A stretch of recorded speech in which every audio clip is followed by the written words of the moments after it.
Ar-Rahman ou Ar-Rahim ont la même racine, mais, comme on dit, ne véhiculent pas le même sens. Le premier, Ar-Rahman, on a dit, c'est l'origine de tout et de tous. Et Ar-Rahim, en effet, a un lien avec la clémence et la miséricorde. Donc, Ar-Rahim, Bismi, Allah, Ar-Rahman, Ar-Rahim. Bismillah, Ar-Rahman, Ar-Rahim. Donc, en effet, Ar-Rahim, je vous ai dit, oui, a un lien avec la clémence et la miséricorde. Seulement en tant qu'attribut de Dieu, parce que là, de qui on parle? C'est Dieu. Donc, au nom de Dieu, l'origine, Ar-Rahman, l'arrangeant. Donc, en tout cas, il s'agit d'attributs de Dieu. Donc, en tant qu'attribut de Dieu, on ne peut pas traduire par très miséricordieux, puisqu'ils disent, donc, au nom de Dieu, le tout miséricordieux, le très miséricordieux pour Ar-Rahim. On ne peut pas. Pourquoi on ne peut pas? En tout cas, ce n'est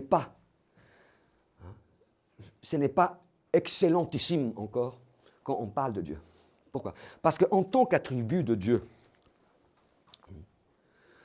cette clémence, donc à laquelle est attaché linguistiquement le terme Rahim, en tant qu'attribut de Dieu, cette clémence ne peut pas être instinctive ou impulsive, suscitée par l'émotion.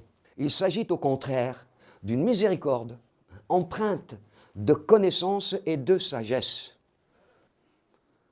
Donc l'équivalent en français est l'arrangeant. Pourquoi l'arrangeant? Parce que l'arrangeant, ce terme réunit le fait d'être conciliant, c'est-à-dire être arrangeant avec quelqu'un, avec quelque chose, et celui de mettre en ordre, d'arranger dans un ordre établi. Donc, cet arrangement ou cette clémence se fait en connaissance de cause. Donc, en tant qu'attribut de Dieu, ce qui est plus juste dans une langue étrangère. Ar-Rahim en arabe, ça ne pose pas la question. On comprend. Ça ne se pose pas la question, est-ce que c'est de la clémence, c'est de la miséricorde ou c'est de l'arrangement, c'est toutes ces notions. Mais nous parlons d'une langue comme le français ou l'anglais.